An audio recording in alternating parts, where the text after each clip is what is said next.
Okay, well, let's get started. Thanks very much for inviting me to be a part of your meeting today. It's great because I think you're a very different crowd from the crowd I usually get at conferences or even with shellfish growers. And I think the more folks that we share this information with, the better. So yeah, thank you for the invitation. Like I said, I work at the University of Washington, and I am part of a team that is funded by the Western Regional Aquaculture Center. And for the past almost 3 years now, we've been working on this project that is about trying to understand the prevalence, the distribution, and methods of control for shell-boring polychaetes in oyster farms from California to Alaska. So to get started, I want to acknowledge our funders. Like I said, we're funded by RAC, and we've also worked very closely with 35 industry partners in 4 states in the Northwest and Alaska too. And these partners are mostly oyster growers from small, middle scale and large scale farms. And we've also worked very closely with some tribes in Washington state and a shellfish co-op in Alaska. So these folks, in addition to providing us with literally thousands of oysters, have also shared a lot of their knowledge with us and have really guided us throughout the project as well to make sure that whatever we're focusing on is something that is relevant for the industry. So most of you are probably familiar with the fact that oysters from the West Coast are well known and very famous for having this beautiful pearly oysters like the one that you see on the image. And over the past few years, we started noticing, some members of our team started noticing that there's been some traces of marks by parasite that look like this, that really affects their appearance. And these marks that you see here that are indicated by the arrow, they're small burrows that usually happen on the margin of the shells. And they look relatively small in that photo, but over time, those burrows turn into bigger blisters, like the ones that you see on this photo. And these blisters right here are bumps that are filled with mud and feces from a tiny, very, very small worm.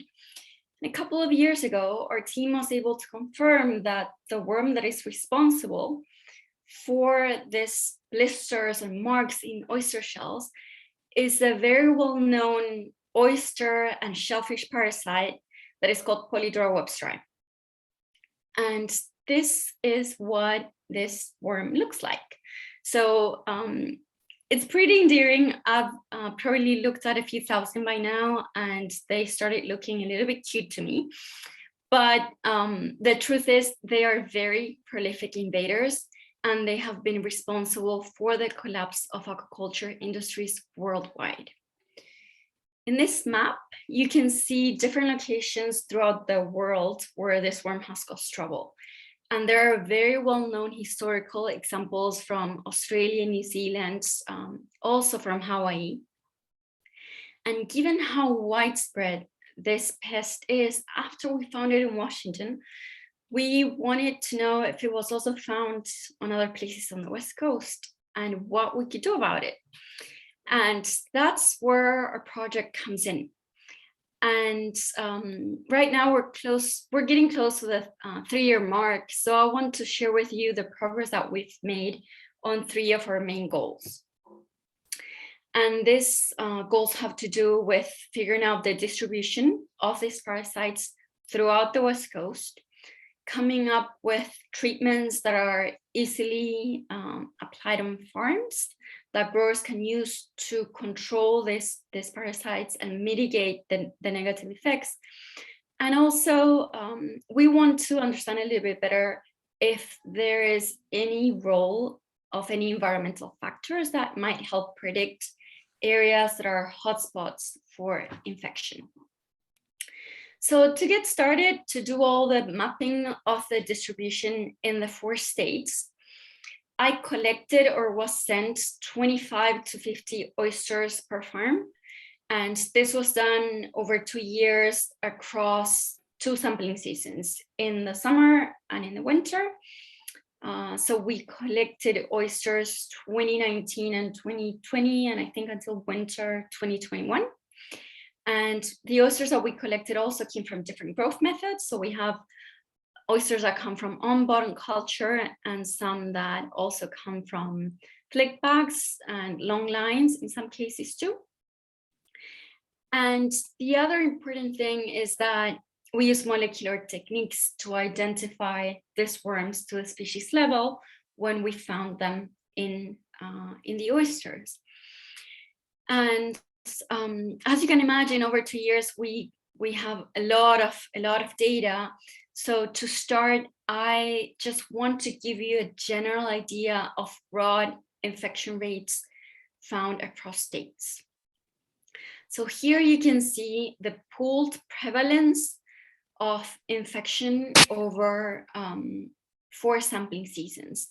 And when I talk about prevalence, I'm mainly saying what is the percentage of oysters that have these worms out of the total number of oysters I look at in a given farm. And this percentage is about 25% in the West Coast, California to Washington, and it's a little bit higher in Alaska. But of course, there is a lot of variability that is hidden in these averages. So I want to give you a bit more information for Washington State, so you get some idea of that variability that I'm talking about. And in this map, you can see all of the sites, which are all shellfish farms, oyster farms, where I sampled in Willapa and in the Salish Sea. And the arrows indicate the prevalence that I found for each site. This is only for winter last year.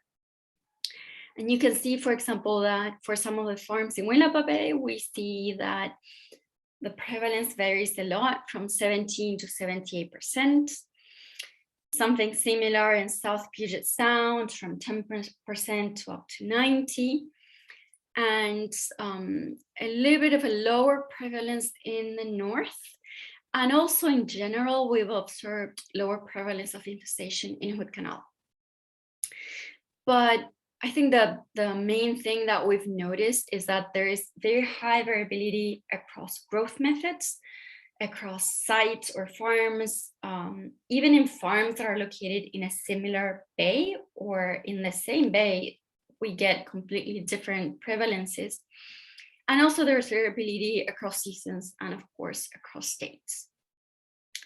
So like I said, one of the things that we wanted to know was the prevalence and distribution, and the other important information are actually the worms themselves. So whenever I found an infested shell, I cracked it open and I took out the worms very carefully. They are incredibly small. And after all those worms were extracted, we extracted also their DNA and used this DNA to obtain 2 different genetic markers, which are 18S and CO1. And these genetic markers are basically like fingerprints for a particular species. So it allows us to know which species we have in the different states, if they're similar, if they're different, if there's something new that we were not expecting. And here I always like to mention that because we work a lot with shellfish growers, it is really not that important for them to actually know what worm species is necessarily in their farm, because these worms are so small, they are extremely hard to identify. So even if you find traces of infection, there's no way someone without a microscope can actually identify them. And I myself have a really hard time telling the species apart because they're very similar. But the key reason why we want to know the species that we're finding is because we want to understand if the regulations that have to do with shellfish movement between states are working, if the regulations about the movement of oyster seeds between states, if that's also working, because it's something that some folks have known about for a long time, but it seems like the prevalence is increasing.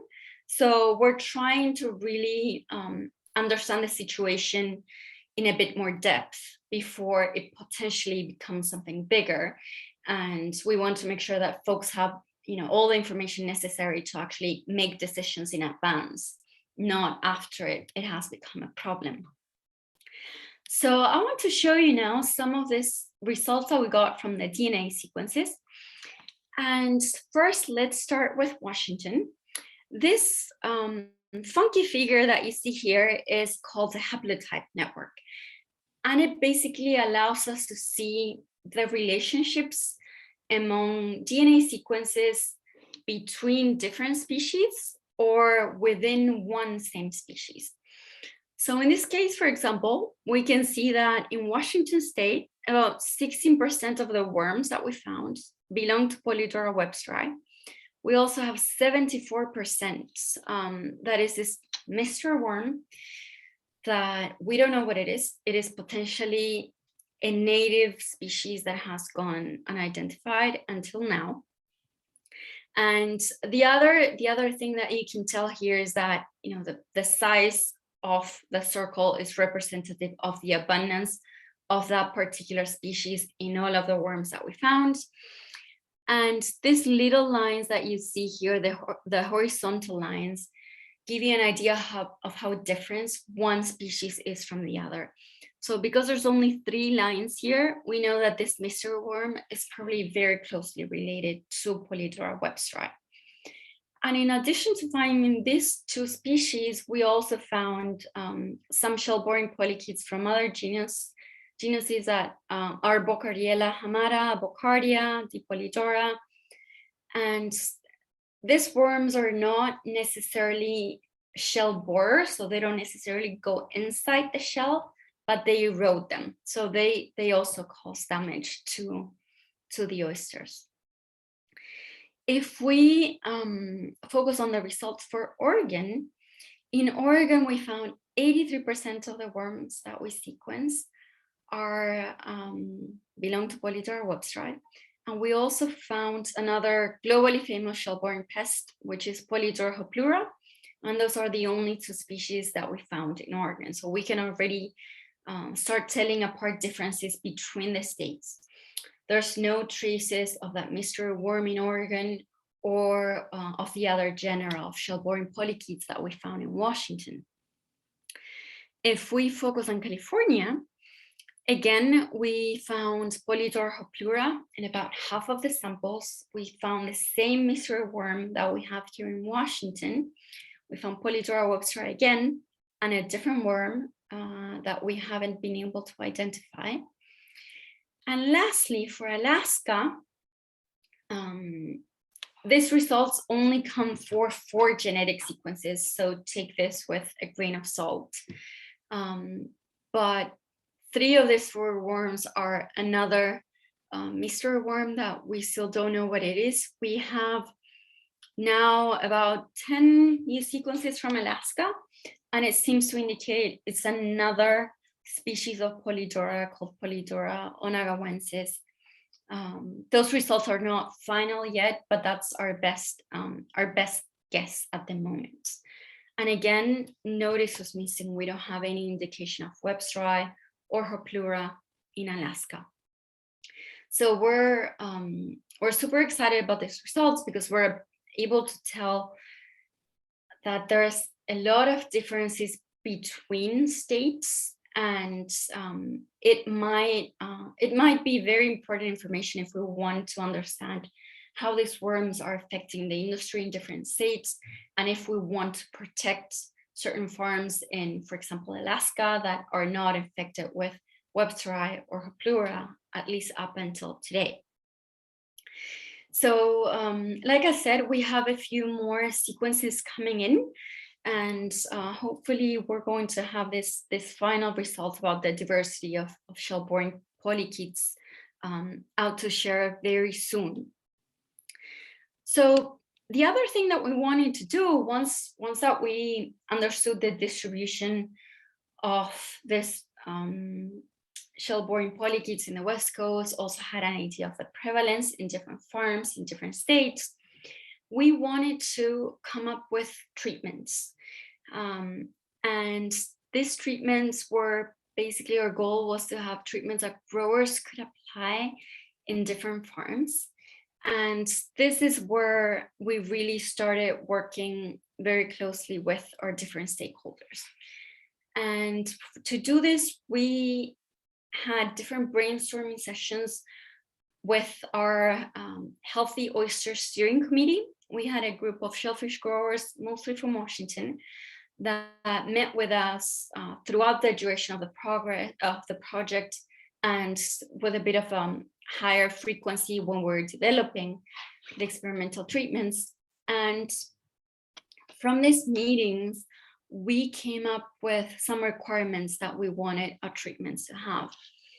And this were that the treatments were applicable in farms regardless of the size. Like I said, we worked with very diverse companies, from very small family-owned businesses to medium-sized farms to larger multi-state companies. So we wanted to make sure that the solutions and treatments that we came up with were useful for hopefully most of them, regardless of their size of their business.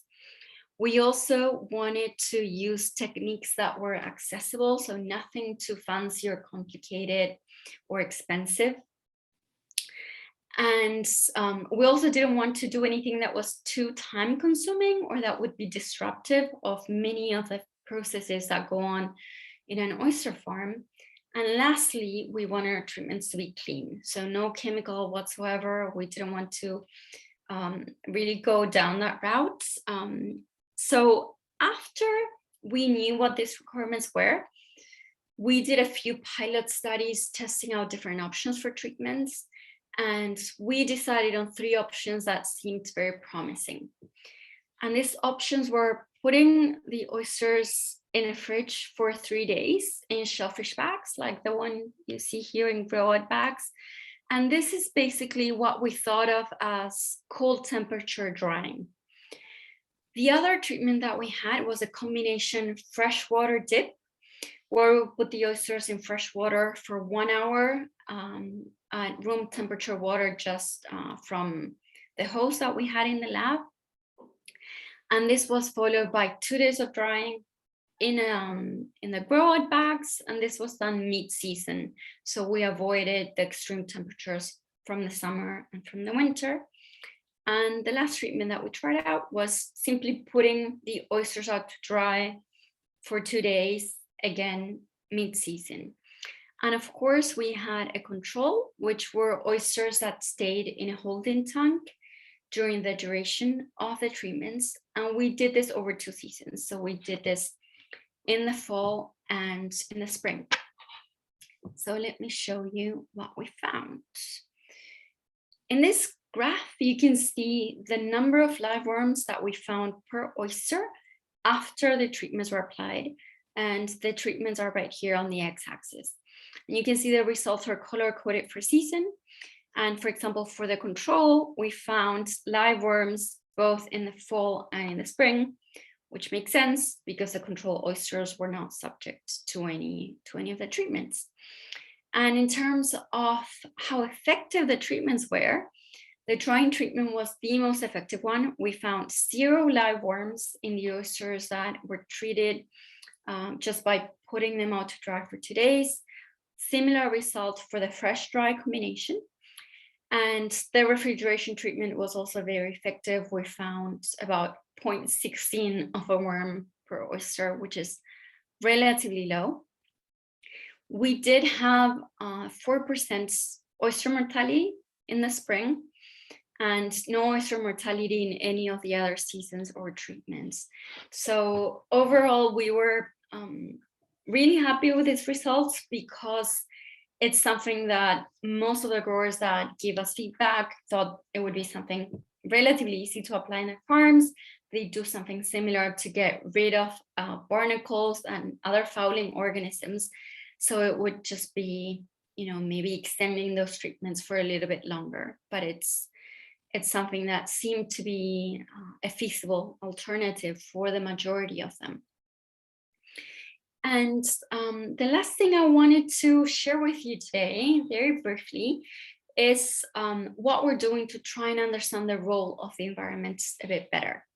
Like I said at the start, we have noticed that there is a lot of variability, even in farms that are very close by. We see just very different numbers of infestation. So we decided that we wanted to dig a little bit deeper and understand if there was a role for particular environmental factors in explaining some of these differences that we're seeing.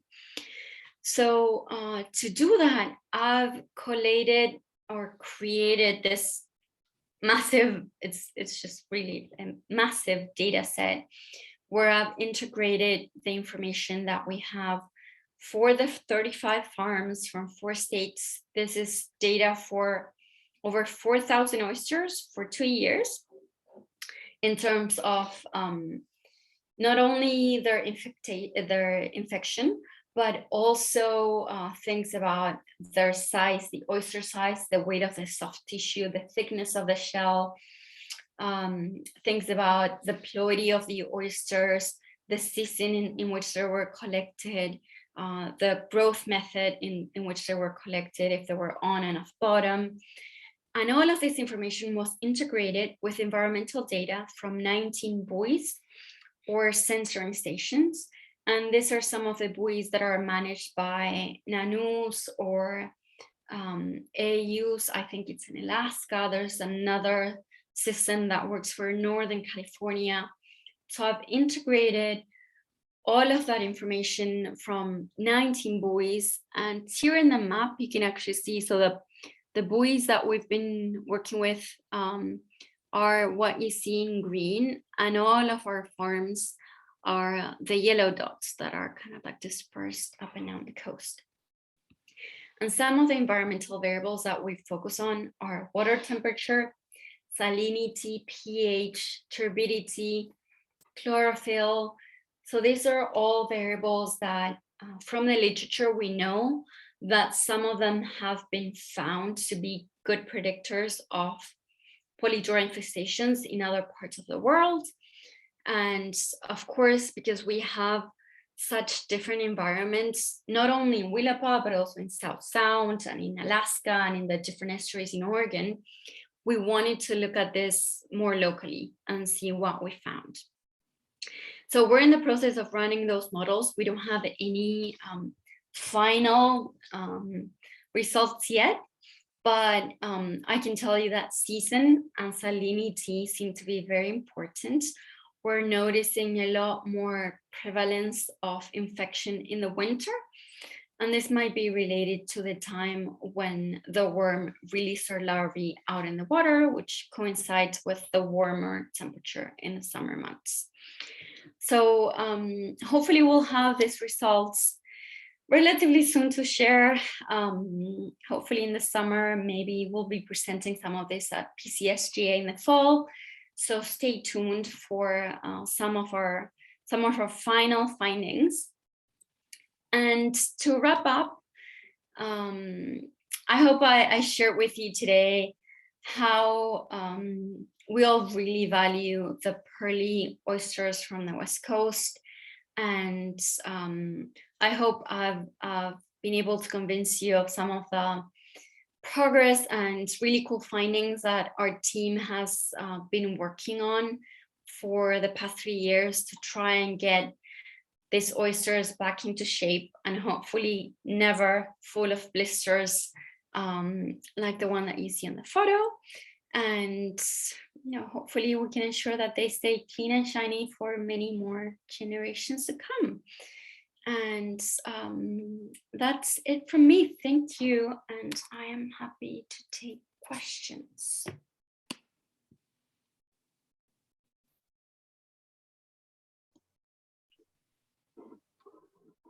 Julieta, this is Tom. Thanks for that. One question I had when you were laying out the different species that you observed in Washington, it was more diverse, than in Oregon. But we've got more diversity of habitat. We've got these big coastal bays, but we've also got the Sound, and the North Sound seemed like it had some different prevalences too. So did you kind of look at how those different species were distributed in those different areas? Yeah, that's a really good question. It's one of the things that we're hoping to be able to summarize once we have the final molecular data. But as you were saying, we know that for Oregon, most of the worms that, for example, are located in the Netarts Bay area, they're mostly Hoplura and Websteri. We know that some of the worms that we found, for example, around Hood Canal are different from the ones that we're seeing in South Sound and Willapa. But overall, I would say for Washington, we have noticed that there's higher chances of finding Polidora Websteri in South Puget Sound. And we're finding a lot more of this, what we call this mystery worm, out in Willapa Bay and in different places around South Sound as well. But it may be related to what you're saying about the diversity of habitats that we have in different coastal areas in Washington. We also think that it might be related to potentially other shellfish species that are grown in different farms, or the proximity to oyster reserves. We know that Olympia oysters are also infected, Virginicas as well. So there's other shellfish species in the area that are either also grown in the same farms or are in the state parks that just are oysters that come from wild, let's say wild populations that also are infected. So it's kind of like hard to track exactly where all the species are located, but I think that we've been able to tell that there's some difference in the structure of species that we're seeing in different states, and that's pretty interesting. Thank you. Yeah, it'll be interesting what you see when you get your final results. Mm-hmm.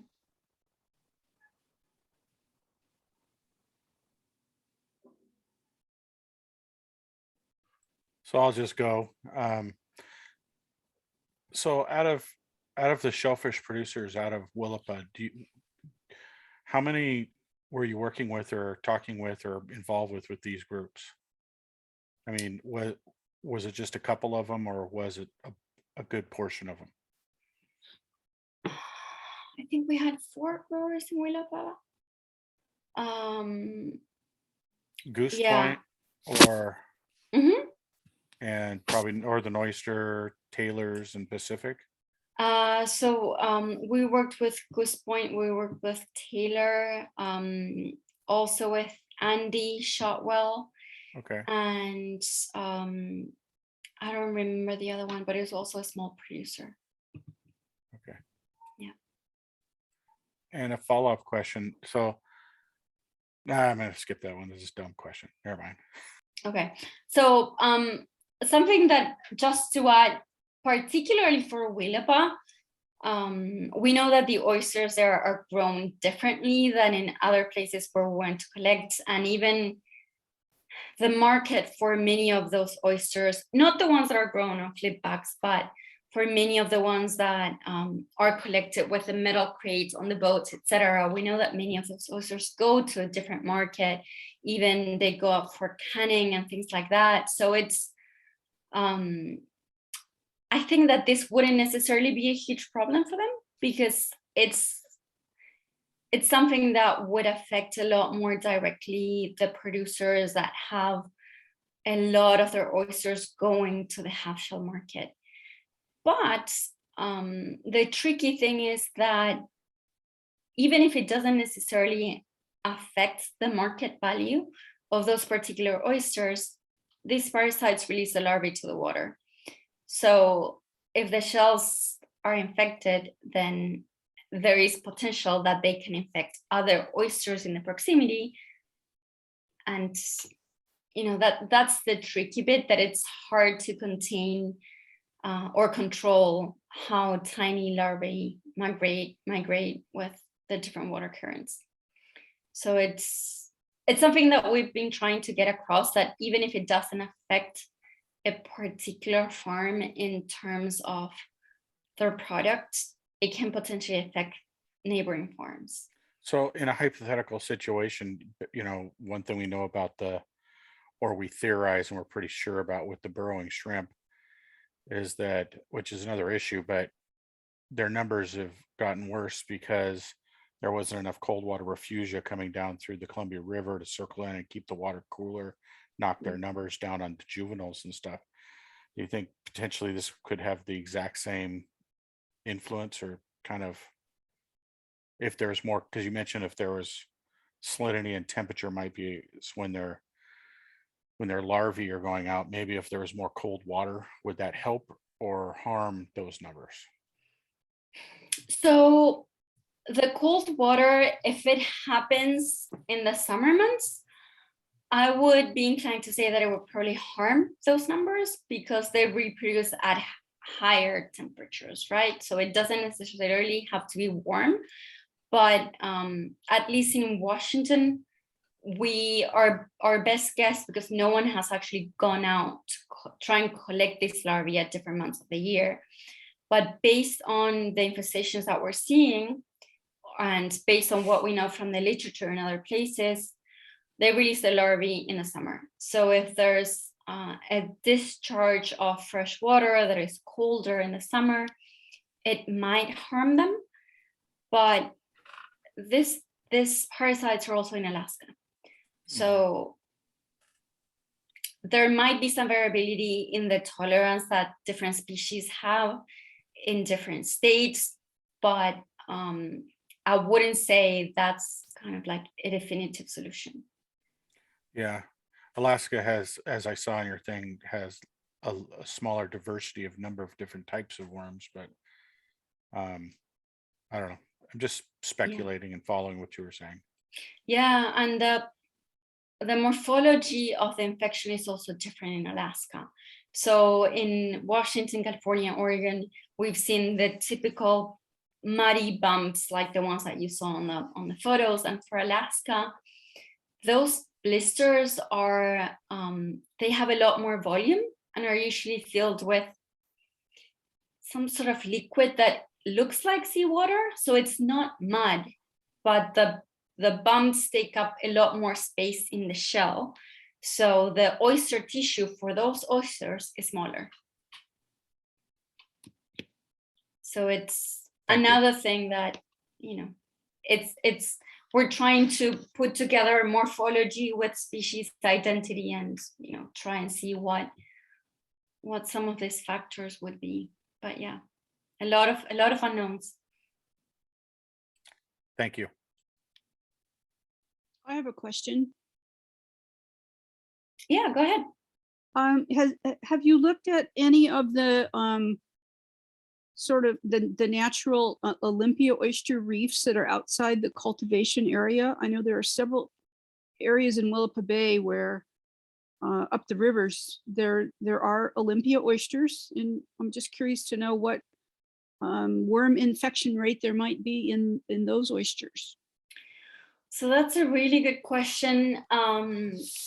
We have looked at Olis, not from Willapa, but we've looked at Olis mostly from restoration projects for different tribes. So we worked with a Jamestown Spelem tribe, also in Nisqually. They give us some of their Olis as well, and the infection rates are actually way higher. So they're in the 80s. And we think that the reason why this may be happening is because Olympia oysters have a thinner shell relative to Pacific oysters. So it may be easier for the worms to burrow inside, and they also grow a lot more slowly. So Pacific oysters grow faster and they reach larger sizes in 1 or 2 years, whereas Olis, it takes them maybe 5 to 6 years to reach kind of like their full adult size. So we think that that difference might explain some of the differences in prevalence that we've noticed. The other thing that is slightly related is that the worm that we found in Olis is also kind of like a mystery worm. We don't know what it is. It doesn't match with any of the genetic sequences that are published online. And so I'm actually starting a new project next month where I'm going to be looking at historical Olympia oysters that either come from shell middens or from some subfossil deposits from Belfair.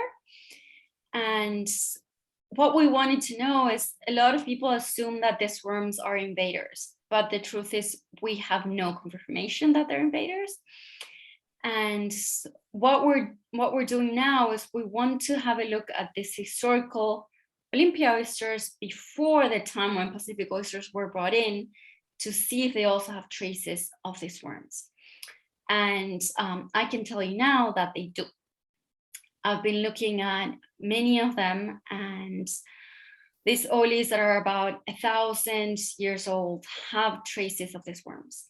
So it is possible that what I've been showing as the mystery worm from Washington is actually a native species that has never been described, because no one, it was never problematic, and no one, bothered to look at a worm that lives inside an oyster shell. So we're hoping that when we have more data for the historical Olympia oysters, we're going to have a better picture of the situation, because the other important thing that has implications for management is that if the worm, at least the most prevalent one in Washington, is a native species, perhaps it's a normal part of the system, right? And there's ups and downs in the abundance with different cycles, and it's nothing really to make people worry about. So that's something else that we're trying to understand a bit better before we assume that they're invaders and that they're going to be very damaging for the industry. We might be dealing with a native species that no one ever studied before.